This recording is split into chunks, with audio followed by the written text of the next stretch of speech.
Halo, Assalamualaikum warahmatullahi wabarakatuh. Perkenalkan, nama saya Gita Oktariani. Saya dari 2D Ilmu Pemerintahan. Di sini saya akan mendiskusikan tentang teknologi, lingkungan, dan politik. Salah satunya adalah mobil listrik.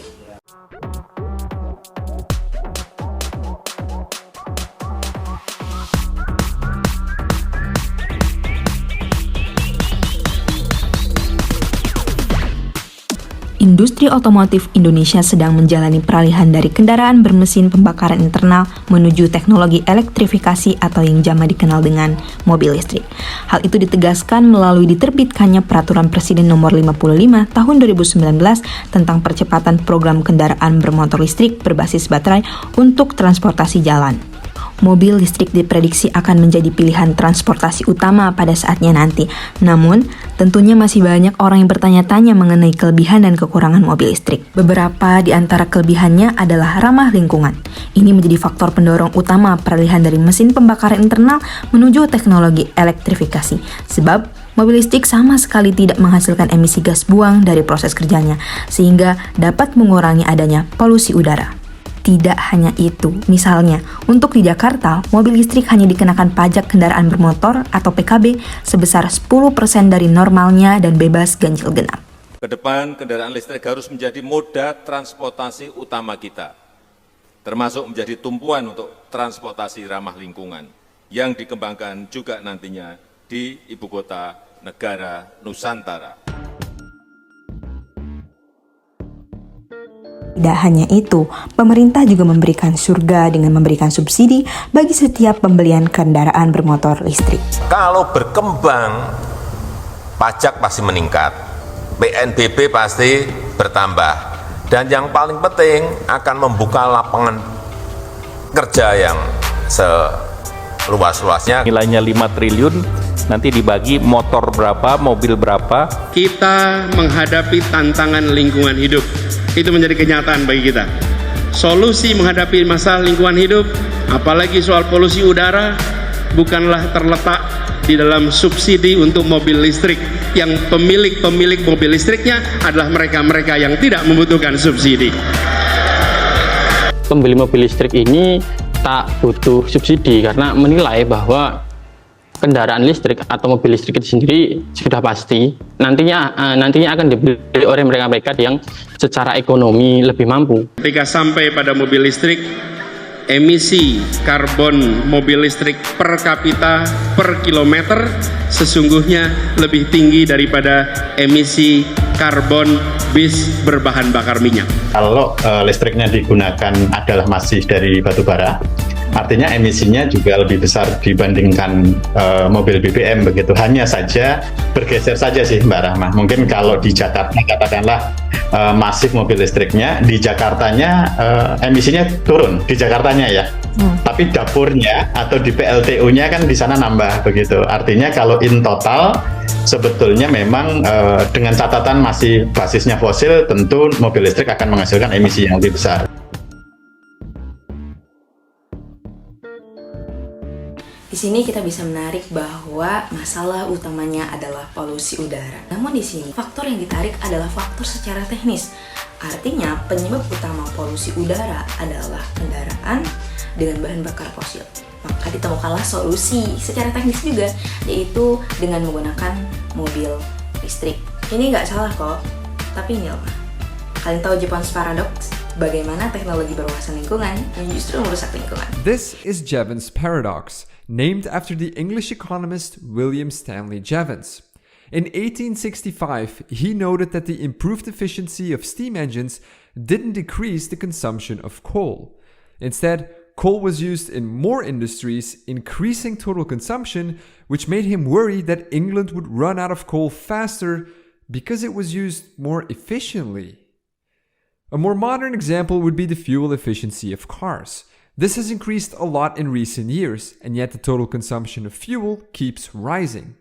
The same thing goes for electricity.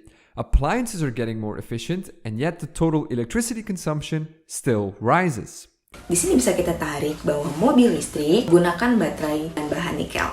Artinya, jika penggunaan mobil listrik tinggi, maka penggunaan nikel juga akan semakin tinggi. Di situ ada eksploitasi nikel. Bukan cuma itu, mobil listrik juga butuh listrik kan untuk ngidupinnya. Maka dari itu, penggunaan listrik juga akan semakin tinggi. Maka bukan cuma ada eksploitasi nikel, tapi juga eksploitasi batu bara. Yang kita tahu bahwa selama ini sumber energi listrik sebagian besar masih mengandalkan energi dari batu bara. Jadi kita bisa lihat bahwa mobil listrik eksploitasi nikel, mobil listrik eksploitasi batu bara. Maka dalam Japan's Paradox ini, mobil listrik bukan salah satunya solusi untuk mengurangi polusi udara. Ketika kendaraan pribadi berbasis listrik, dia tidak akan menggantikan mobil yang ada di garasinya. Dia akan menambah mobil di jalanan, menambah kemacetan di jalanan. Saya mengambil konsep dari UP atau Urban Political Ecology yang menyatakan bahwa lingkungan alam terbentuk dari intervensi manusia atau relasi manusia. UP ini merupakan tradisi Marxis yang pada mulanya alam digunakan manusia sebagai nilai guna, kemudian digunakan sebagai nilai tukar, sehingga dilipat gandakan dan juga diraup keuntungannya oleh kapitalis, dan kapitalis melipat gandakannya dan mengeksploitasi alam atau buruh. Di sini kita bisa lihat bahwa alam dapat menghasilkan kapital karena kekayaan alam sendiri, kapital lahir. Kemudian kapital dapat mempengaruhi alam. Dengan kuasa kapital dapat menyebabkan alam semakin hidup atau mati. Maka dalam penelitian Hagnan 2006 menyatakan bahwa untuk menganalisis lingkungan, maka kita juga harus mengkritik kapital dan hubungannya dengan produksinya. Jika kita lihat kapitalisme di Indonesia, terutama pada kapital otomotif di Indonesia sangat benar-benar dibebaskan untuk berinvestasi, sehingga ini sangat memudahkan jalur mereka untuk meraup keuntungan sebanyak-banyaknya. Namun Indonesia membebaskannya dengan dalih ingin meningkatkan kemajuan teknologi, ingin meningkatkan ekonomi, tapi sebenarnya alam yang menjadi korban. Di sini bisa kita tarik kesimpulan bahwa untuk mengendalikan polusi udara, kita juga harus memeriksa bahwa jauh mana pemerintah mengendalikan sektor otomotif sebagai pendapatan negara. Pemerintah akan terus mendorong peningkatan lokal konten kendaraan listrik dengan memberikan insentif, memangkas berbagai hambatan regulasi, sehingga industri hulu dari kendaraan listrik juga akan tumbuh. Jika kita lihat dari struktur relasi kuasa dalam peningkatan kendaraan bermesin listrik, tentunya state, non-state juga kesenjangan saling berhubungan. Bagaimana kesenjangan polusi udara yang menjadi permasalahan dalam masyarakat dan lingkungan menjadi hal yang dapat dimanfaatkan oleh berbagai pihak, salah satunya adalah oligarki.